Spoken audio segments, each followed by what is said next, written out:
Ah, what do you know?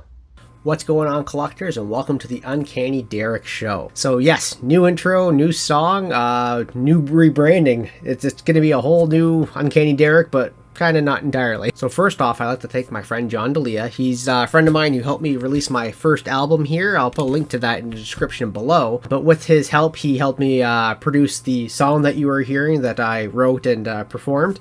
And then I'd also like to thank my good friend Joe Gottli. He did the new logo that you're seeing and took my idea for the intro and just completely revamped it to something really cool that you see now. So Joe is an artist and he does sell a lot of his artwork online. I'll link to his socials and websites below, and I will link to John Delia's information down below as well, so you can check out everything that they're doing. And thank you guys so much. This is so cool. So secondly, we obviously have this video of me finding comic books in an attic, but that's not entirely true. So I always wanted to record a video of me finding comic books in an attic. Unfortunately, that's not the case. That video at the beginning is just me going into my attic. The story about finding all of these old comics is actually a friend of mine. His father gave him these comics. So there's a little bit of backstory. His dad used to collect these comic books back in the 50s and 60s and a little bit into the 70s. And he had them just sitting in a trunk in his attic. His buddy and him decided to go through them one year, and they put them in boxes and bins afterwards and put them back in the attic. There they have stayed for years, if not decades. And about not even a year ago, he gave them to my friend and he said, hey, you can have these comic books. So my friend knew me and it was like, I will get Derek to go through these comic books and see if there's anything of value in these books. And so I did. And if you didn't see my Instagram video, if you don't follow me on Instagram, by all means, here's a little brief, quick speed up of me going through all the books. I literally spent an hour and a bit in my garage just going through all the books, just sorting them generally, because there's well over 1,000 comic books in there. They range in age from the golden to the bronze age, so there's a huge slew of books to cover. And unfortunately, moving them from the trunk to the bins that they were in, mice got at them. So not all of them, but a good portion of them. So a lot of the books are damaged beyond repair. There's a lot of chew on a lot of the books. And I did have to go through all of the books there. I will say right off the bat, I am not too familiar with Archie and Dennis the Menace, which was a good chunk of what the books were there. I have a general idea of what Archies are worth, some, especially the Silver Age Archies. It's usually just the innuendo covers, of course. Dennis the Menace, I'm completely out of the, not sure about anything. It's out of my element. But I did find a lot of Marvel and DC and some other books here that I am going to showcase to you all. These are some of the ones that were worth quite a bit. Some of them would be worth more if they were not stored the way they were. Unfortunately, my heart breaks for some of these books that I'm about to show you. I certainly enjoyed going through all of these books. You can kind of still see the box here. There's about, I'll just show you real quick. There's the remainder of the box. There's my dog bed. But there's the remainder of the books that are not worth, like maybe $5 to $10 books. But I have the ones that are worth, we'll say $10 or more just right here. And I really am excited to show these all off to you guys. So, I mean, without further ado, if you guys aren't doing anything, here we go. So admittedly, I don't know a lot about DC, but I do know Neil Adams when I see him. And we have some pretty awesome Neil Adams books in here. So this is Action Comics number 419. Just a really cool Neil Adams cover. And I think I graded most of these books loosely because I did go through them all, the ones especially that I bagged and boarded the ones that I know are worth value. And so I have a general idea of what the grades are. I'm just going to go off of by memory, but this is roughly a 5. And it's just that even though it presents beautifully, there's some staining in the back and, the pages aren't the greatest. There's some spine ticks, but this Neil Adams cover is awesome. I always love the photorealistic, it is a real photo in the background and you have Superman drawn over top of it. Just awesome Neil Adams cover, and this is one of many Neil Adams covers I'm about to show you. This next one, and if you watch the live stream, which by the way, my live stream is going to be, or the live stream that I did is going to be a companion video. So along with the release of this, if you want to sit back and watch me go through comic books for an hour in my garage, I talked through the whole thing and had Instagram Live open. Go ahead and watch that as well. Feel free to follow me on Instagram because I do the odd live stream as well. So definitely check that out. This one was an amazing find because I just love horror, of course. And Vault of Evil #1. And this guy here, I think I graded around a 7. This is, these are old Atlas reprints that are in these books. But, to find a Vault of Evil in a bunch, this is a Bronze Age book, in a bunch of Silver and Golden Age books was just like, okay, sure, I'll take it. There's some spine ticks on it, but, out of all the books that I found in the attic books, this is probably the second most one I was excited for, maybe third. There's 2 other books here that I'm like, this is my top 5. There's a few awesome books in this, so I'm really excited to show you guys. This next one here, I think this is only, I don't remember who did the cover of it. It's Adventure Comics starring Supergirl. Number 415. I don't know who did the cover, but it's one of those ones where, it's a loose bondage cover. I looked up the values for it, and it was a little high solely because of how Supergirl is portrayed on the cover. That's just the hobby, you get provocative covers like this and they sell. So there's nothing too special about this book, but yeah, Supergirl knocked out unconscious. The legs cover, I don't know, but people were interested. This was interesting. There was a lot of Lois Lane books, and this one here was, as I'm going through the prices of Lois Lane, number 105, the first appearance of Rose and Thorn. And DC's not in my ballpark. So to find this book in here, it was pretty cool. And this book is probably a 7. It's actually pretty darn clean. Some of the books were beyond repair. Other ones were absolutely fine. And this one here was absolutely fine. So just cool. First appearance of Rose and Thorn. It's funny, they actually put it right at the bottom. Hey, it's the first appearance of Rose and Thorn. This next book I found near the end, I believe, of my attic find. And it was just sandwiched in between a bunch of Archies. And so as you go through the video, if you go through the video of me going through all those books, I just kept pulling stuff apart, but I had to go through every book because things like this were sandwiched in between inexplicably. And this is one of the ones that I'm going to have to ask my friend if he wants to unload this on me. This is Shauna the She-Devil #1. And I think this is graded around a 5. The staples are still in on the book, but the page quality is pretty poor in this. But yeah, first appearance of Shauna. And what is this doing in with a bunch of Archies? Who knows, but hey, this is just a nice first appearance to come by. So that was fantastic. Yeah, I'm going to ask my friend for that. Neil Adams covers. This is probably one of the more expensive Neil Adams books that was uncovered. This is Brave and the Bold cover. This is number 93. And this one here came in at pretty great quality as well. I think this is around a 6 or so. Again, it doesn't look too bad. There's a little bit of it's not a chew, it's a fold at the front there. And the corners aren't great and the back isn't too keen, but that is the classic Neil Adams cover right there. So Brave and the Bold number 93. Just super cool book to find in that. Again, amongst all the Walt Disney, and there was literally I'm only showing you maybe 30 to 40 books here. I didn't really count, but there were still another 970 some odd books that I'm not showing you, and they were all Disney Classics Illustrated, all in garbage conditions. The fact that any of these books survived was just fantastic. Here's another Neil Adams book. This one's beaten up pretty bad. I'd say it ranges at 3. This is Batman 210.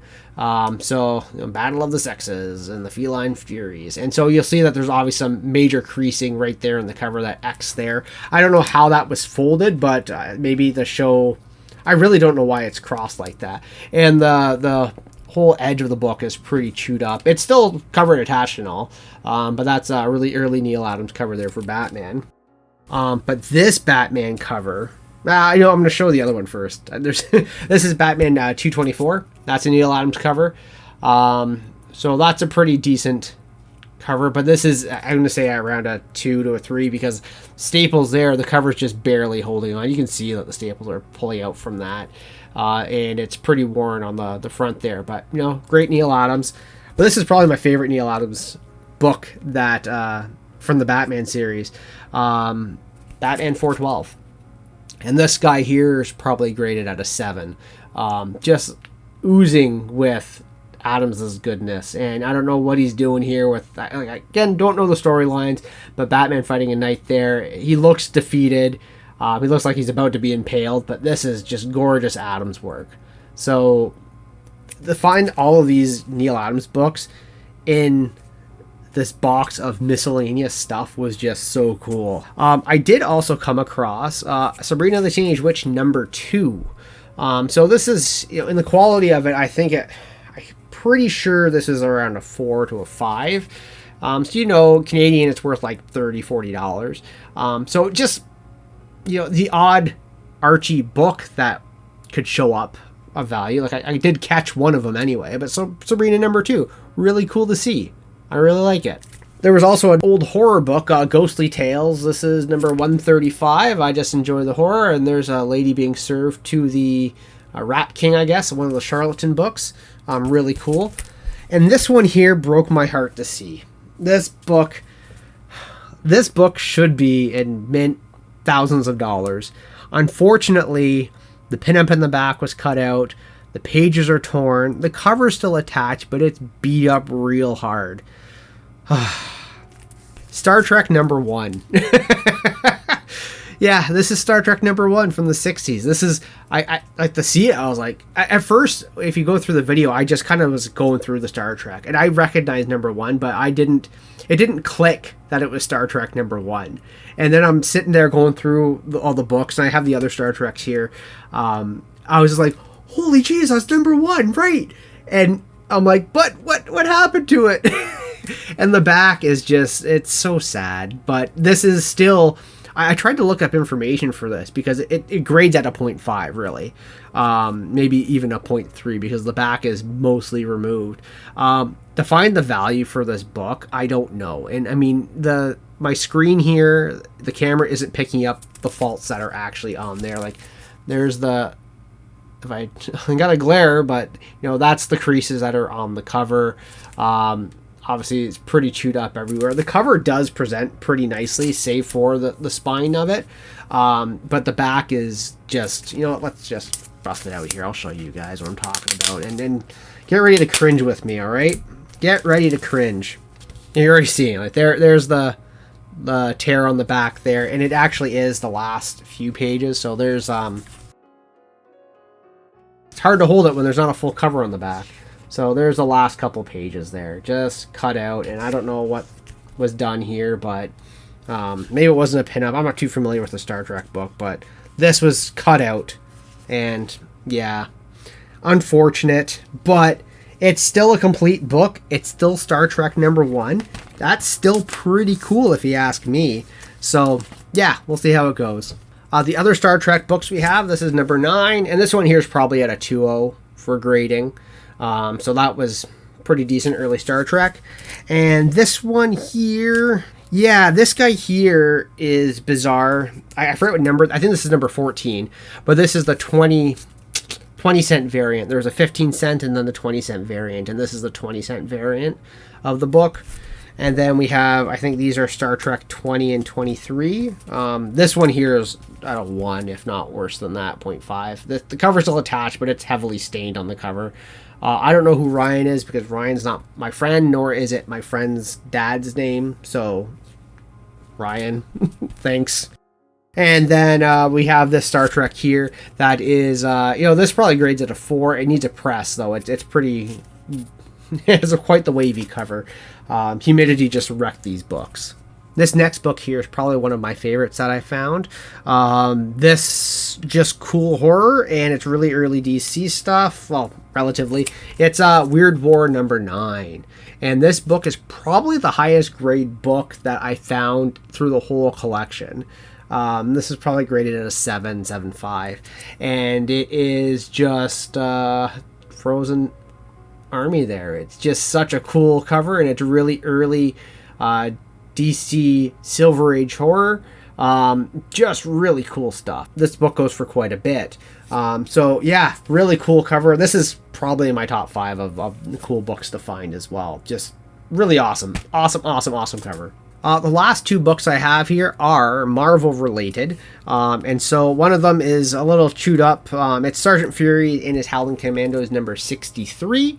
This is one of the first books I found while starting to go through the attic books. This one just stood out. I was going through Dennis the Menace, Sergeant Fury and his Howling Commandos, and like swastika's literally staring at my face like, what, and this got me, if you watch the video, this is really what got me excited right off the bat, is I'm like, if this is in with a bunch of Dennis the Menaces, what else is going to be in here? And sure enough, all these other books made their appearance, and then some. So really cool. And like, I did find also like a Dudley Do-Right #1, but that thing was used up, it beat up pretty bad. I did find Walt Disney Scamp #1, but you know, there are a lot of those #1s really aren't worth that much, just because they are either in great print, or you know, the quality of these books were also pretty poor. So anyway, Sergeant Fury #63, and lastly, the last real cool book. I think this is probably graded around a 3 to a 4. It's A Tale of Suspense #95, and nothing really particularly happens in this book. It's Iron Man versus the Great Gargoyle, but just again, random tale of suspense. This is the only tale of suspense. That's the only Sergeant Fury. Those are the only few real. There's tons of Batman in there. This is the only Sergeant Fury. That was the only Weird War. So there's little gems scattered throughout the whole collection of this attic find, and it just made the whole thing very enjoyable to do, because you literally were moving a bunch of, you know, dollar books, and you come across something that would stand out. And while no, even in mint condition, this book is not worth a ton, it still was a cool find to have, and it would just keep me invigorated to keep hunting for the books. And just because I have two other books just to show you. These ones here I haven't been, again, they're beat up pretty bad, but there's Supergirl #2 that was found, just to kind of give you an idea for the quality. Like this guy here, the cover is still attached, but the staples are the cover's pretty chewed up on that guy there. The book itself is completely yellow because of the oxidation on the cover. And then the earliest Action Comics here was issue 294, which you'll see there's a little bit of writing on the cover. You'll see it's curled up. Its humidity has affected it. The pages are super brittle on it. It's just, unfortunately, it's not worth a whole heck of a lot, just because it's beat up pretty bad. But that is a pretty early Superman in Action Comics. And you know, there's that pen on the cover. You can't see it on the word bubble here that well, but there's pencil kind of graying it out. These books were loved. That's really the big thing, is that these books were really well loved, and unfortunately they were stored improperly, and that's ultimately what is causing a lot of the issues with the book. There are tons of book with chew. There was a whole box of books that I ended up saving for the trash, and again, if you see in that video that I did, I had to throw a bunch of them out because there was literally a mouse nest inside there, and they were just soiled beyond belief. There's just some books you can't salvage no matter what you try to do. So I went through all the books, giving them back to my friend later this week. I did a little Excel spreadsheet with the books that I've pulled out here, and well, everything that's in that box actually, including the Action Comics and Supergirl I just showed you. I did my general idea of what the values are worth, to say, hey, here you go. Good luck. Do whatever you want. If you want help selling them, I can try to facilitate the best I can.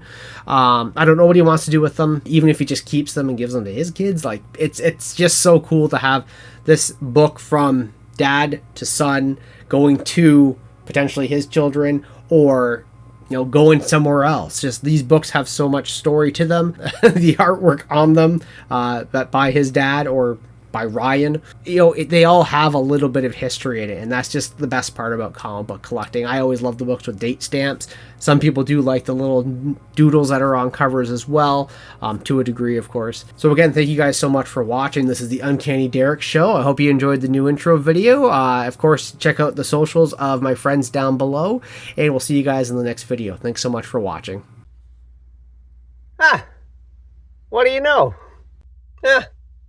What do you know? Well, would you look at that?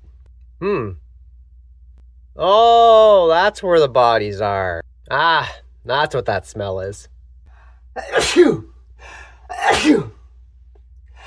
Achoo!